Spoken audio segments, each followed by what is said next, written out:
সকলকে স্বাগতম জানাচ্ছি মুক্তাগাছার ইতিহাস মিডিয়া ইউটিউব চ্যানেলে। মুক্তাগাছার ইতিহাস মিডিয়া ইউটিউব চ্যানেলের আজকের আয়োজনে থাকছেন বাংলার খিলজি রাজবংশের প্রতিষ্ঠাতা ইখতিয়ার উদ্দিন মোহাম্মদ বখতিয়ার উদ্দিন খিলজির জীবনী সম্পর্কে। তাহলে শুরু করি ভিডিওটা। ইখতিয়ার উদ্দিন মোহাম্মদ বখতিয়ার খিলজি ছিলেন গুরি সাম্রাজ্যের একজন তুর্কি আফগান সেনাপতি ও প্রাথমিক দিল্লি সালতানাতের সেনাপতি, যিনি প্রথম মুসলিম হিসাবে বাংলা ও বিহারের কিছু অংশ জয় করেন। তিনি বখতিয়ার খিলজি নামেও পরিচিত ছিলেন। তিনি বাংলার খিলজি রাজবংশের প্রতিষ্ঠাতা ছিলেন, যারা 1203 থেকে 1227 খ্রিস্টাব্দের মধ্যে অল্প সময়ের জন্য বাংলা শাসন করেন। খিলজির ভারতবর্ষ আক্রমণের ধারাবাহিকতায় 1197 থেকে 1206 খ্রিস্টাব্দ পর্যন্ত ঘটে।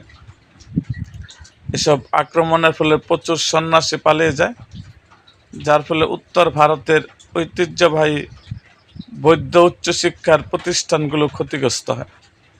বাংলার খিলজির শাসনকাল বৌদ্ধ ধর্মের স্থানচ্যুতি ঘটায়। মহাযান বৌদ্ধ শিক্ষার অন্যতম প্রধান কেন্দ্র ছিল নালন্দা। 1200 শতকের শেষে বখতিয়ার খিলজি এই বিহারটি ধ্বংস করেন। তবে বহু ইতিহাসবিদ এই বিষয়ে দ্বিমত পোষণ করেন এবং মনে করেন বখতিয়ারের আক্রমণ মূলত বৌদ্ধ বিহারগুলো লক্ষ্য করে ছিল না, স্থানগুলো আগে থেকেই পরিত্যক্ত বা পতনের পথে ছিল।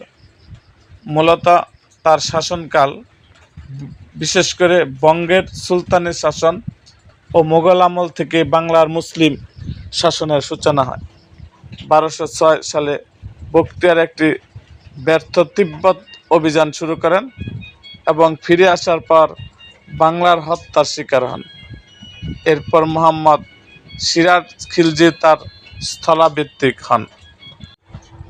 বখতিয়ার খলজি মালিক গাজী ইখতিয়ার উদ্দিন মোহাম্মদ বখতিয়ারের খলজি হিসাবেও উল্লেখিত। মুসলিম খিলজি উপজাতির একজন সদস্য ছিলেন, যারা 200 বছর আগে তুর্কিস্তান থেকে আফগানিস্তানে এসে বসতি স্থাপন করেন। মুসলিম খিলজি উপজাতীয় উত্তর পূর্বের প্রায় সকল দখল যুদ্ধে যোগদানকারী সেনাবাহিনীর অধিপতিদের কাজে নিযুক্ত ছিল। তুর্কি বংশোদ্ভূত বখতিয়ার বিন মোহাম্মদ প্রাথমিক জীবনে একজন বাগ্যদেশী সৈনিক ছিলেন। তিনি আফগানিস্তানের গরম শিরের বর্তমান দশদে মার্ক অধিবাসী ছিলেন। তার বাল্য জীবন সম্বন্ধে বিশেষ কিছু জানা যায়নি, তবে ধারণা করা হয় দারিদ্র্যের পীড়নে তিনি স্বদেশ ত্যাগ করেন এবং নিজের কর্মশক্তির উপর নির্ভর করে অন্যদের ন্যায় ভাগ্য অন্বেষণে বের হন। প্রথমে তিনি গজনবী শাসক মোহাম্মদ গুরির সৈন্যবাহিনীতে চাকরির আবেদন করে ব্যর্থ হন এবং চাকরি লাভে ব্যর্থ হয়ে তিনি দিল্লিতে কুতুবউদ্দিন আইবেকের দরবারে হাজির হন। এখানেও তিনি চাকরি পেতে ব্যর্থ হন। অতঃপর তিনি বাদাউনে যান। সেখানকার শাসনকর্তা মালিক হিজবউদ্দিন তাকে নগদ বেতনে সেনাবাহিনীতে চাকরি প্রদান করেন, কিন্তু উচ্চবিলাসী বখতিয়ার এই সামান্য বেতনভুক্ত সিপাহী হয়ে পরিতৃপ্ত হতে পারেনি। অল্পকাল পরে তিনি বাদাউন ত্যাগ করে অযোধ্যার গমন করেন এবং অযোধ্যার তৎকালীন শাসক হুসামউদ্দিন তাকে বর্তমান মির্জাপুর জেলার পূর্ব দক্ষিণ কোণে অবস্থিত বগবত ভিউলি নামক 2টি পরগনার জাগরিক প্রদান করেন। এখানেই বখতিয়ার তার ভবিষ্যৎ উন্নতির উৎস খুঁজে পান এবং এই 2টি পরগনায় পরবর্তীকালে তার শক্তির উৎস হয়ে ওঠে। দ্বাদশ শতাব্দীর শেষভাগে এবং ত্রয়োদশ শতাব্দীর শুরুতে পূর্ব ভারতের বিভিন্ন অঞ্চলে বিজয়ী ঘুরি সামরিক বাহিনীর প্রধান ছিলেন খিলজি। 1201 সালে বখতিয়ার মাত্র 2000 সৈন্য সংগ্রহ করে পার্শ্ববর্তী রাজ্যগুলোতে আক্রমণ করতে থাকে।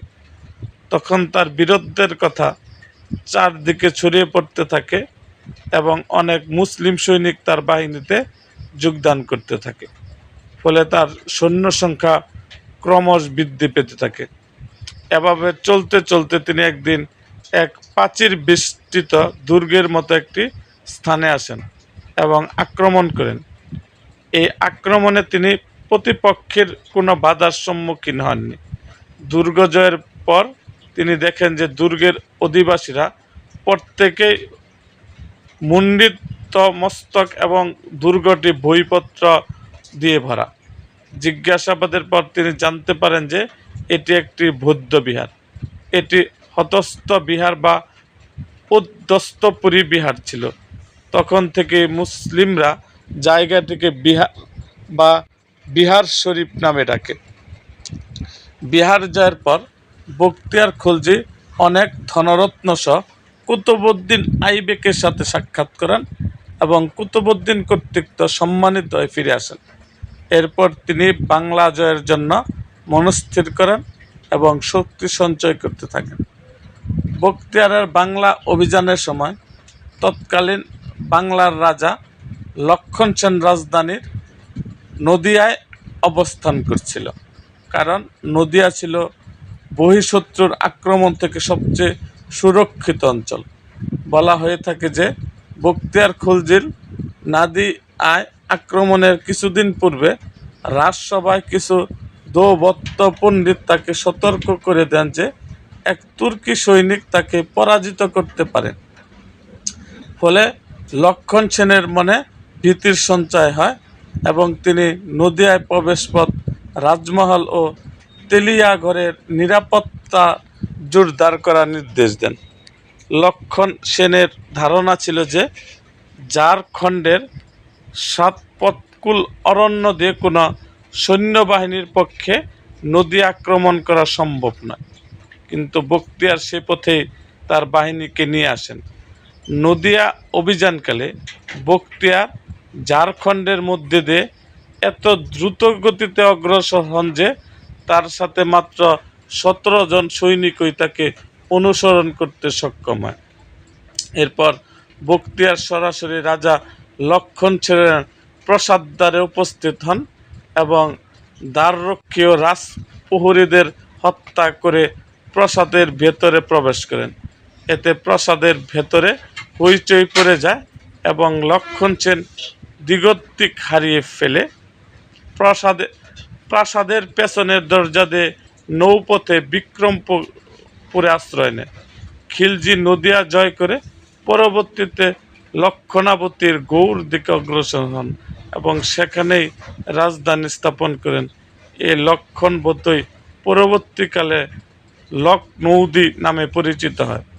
গৌড় জয়ের পর আরও পূর্ব দিকে বরেন্দ্র বা উত্তর বাংলায় নিজ অধিকার প্রতিষ্ঠা করেন। সুশাসন প্রতিষ্ঠার লক্ষ্যে তিনি এলাকাগুলোকে কয়েকটি ভাগে বিভক্ত করে প্রত্যেকটি প্রদেশের জন্য এক একজন সেনাপতিকে শাসক নিযুক্ত করেন। বখতিয়ার সেনা দক্ষদের মধ্যে 3 জনের নাম পাওয়া যায়। এদের মধ্যে অন্যতম ছিল আলীবর্দী খিলজি, যিনি বরশৈলে, এবং হুসামুদ্দিন ইউস খলজি, যিনি অঙ্গতরীর শাসনকর্তা নিযুক্ত হন। বখতিয়ারের তিব্বত আক্রমণ। বখতিয়ারের রাজ্য পূর্ব তিস্তা ও করতোয়া নদীর দক্ষিণে, পদ্মা নদীর উত্তরে দিনাজপুর জেলার দেবকুট হয়ে রংপুর শহর পর্যন্ত এবং পশ্চিমে পূর্বে অধিকৃত বিহার পর্যন্ত বিস্তৃত ছিল, যদিও বাংলাদেশের বৃহদাংশ তার রাজ্যের বাইরে ছিল। যেসব অঞ্চল দখল না করে তিনি তিব্বত আক্রমণের পরিকল্পনা করেন। তার উদ্দেশ্য ছিল তুর্কিস্তানের সাথে সরাসরি যোগাযোগ স্থাপন করা। তিব্বত আক্রমণের রাস্তা আবিষ্কারের জন্য তিনি বাংলার উত্তর পূর্বাংশের উপজাতীয় সদস্য আলী মেসকে নিয়োগ দেন। সকল প্রস্তুতি সম্পূর্ণ করার পর তিনি 3 সেনাপতি ও প্রায় 10,000 সৈন্য সামন্ত নিয়ে লৌখন্যতে থেকে তিব্বতের দিকে রওনা দেন। সৈন্যবাহিনী বর্ধনকোট শহরের কাছে পৌঁছলে তারা তিস্তা নদীর চেয়েও 3 গুণ চৌড়া ভেগমতী নদী পার না হয়ে নদীর তীরে ধরে 3 দিনের দূরত্ব অতিক্রম করার পর একটা পাথরে সেতুর কাছে আসেন এবং সেখানেই তার 2 সেনাপতিকে সেতুর সুরক্ষায় রেখে সামনে অগ্রসর হন। এরপর সামনে একটি কেল্লা পড়লে কেল্লার সৈন্যদের সাথে তিনি যুদ্ধে জড়ান। এতে তিনি বিজয়ী হলেও বাহিনী ব্যাপক ক্ষতির সম্মুখীন হয়। তবুও কেল্লার সৈন্যদের থেকে তিনি জানতে পারেন যে অদূরে করমবর্ধন নামক শহরে কয়েক লক্ষ সৈন্য যুদ্ধের জন্য প্রস্তুত হয়ে আছে। এই কথা শুনে বখতিয়ার সামনের দিকে অগ্রসর না হয়ে প্রত্যাবর্তন করেন। ফেরার পথে তার সৈন্যরা প্রচুর কষ্টের সম্মুখীন হন। সেতুর কাছে এসে বখতিয়ার দেখেন যে পার্বত্য লোকেরা তার 2 সেনাপতির উপর আক্রমণ চালিয়ে তাদের হত্যা করেছে এবং সেতুটি পুরোপুরি বিধ্বস্ত করে দিয়েছেন। তাই বখতিয়ার খুব অল্প সংখ্যক সৈন্যসহ ফিরে আসতে সক্ষম হয়। এই ঘটনার পরপরই তিনি বুঝতে পারেন তিব্বত অভিযান বিফল হওয়ার ফলে তার শক্তি মারাত্মকভাবে হ্রাস পেয়েছে এবং এতে তিনি মানসিকভাবে ভেঙে পড়েন। মৃত্যু। তিব্বত অভিযান বিফল হলে বখতিয়ার দেবকোট ফিরে আসেন। নৌহাটির নিকটে ব্রহ্মপুত্রের তীরে কানাইবক্সি বুজা নামক স্থানে তুর্কি সেনাদলের বিধ্বস্ত হওয়ার বিভিন্ন আলামত পাওয়া যায়।